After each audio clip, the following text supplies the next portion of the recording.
আমার মতন কে কে আছো বলো তো, যে কাচ্চি দেখলে মাথা একদম গরম হয়ে যায়? আমার কিন্তু সেই অবস্থা। কাচ্চি দেখলে আশেপাশে কে জিতলো, কে হারলো, কে পড়ে গেল, না কে বেঁচে রইলো, কে মরে গেল, তার আর আমার খবর থাকে না।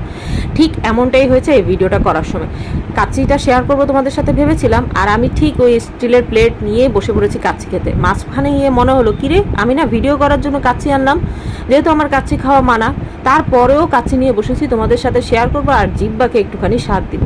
তো যাই হোক, এরকম কাচ্চি খেতে কে কে পাগল আছো আমাকে একটুখানি জানাও। বাংলাদেশের সবচেয়ে বেস্ট কাচ্চি হচ্ছে সুলতান ডাইন কাচ্চি ভাই। আর আমার কাছে যেটা খুব বেশি ভালো লাগে সেটা হচ্ছে ট্র্যাডিশনাল বিডি। ট্র্যাডিশনাল বিডিটা তোমাদের কাছে কীরকম তা আমি জানি না, বাট আমার কাছে অসাধারণ লাগে। আর কাচ্চি খেতে গেলে বলো তো সবচেয়ে বেস্ট পিস কোনটা? সেটা হচ্ছে খাসির মাংসের এরকম চর্বিওয়ালা পিস। একটুখানি খাসির চর্বি নিবে, সাথে নিবে হচ্ছে পোলাও আর হচ্ছে আলু। কি অসাধারণ, কি অমৃত। যাই হোক, আমার কাচ্চির ভিডিও দেখে তোমরা আবার লোভ দিও না কিন্তু। আর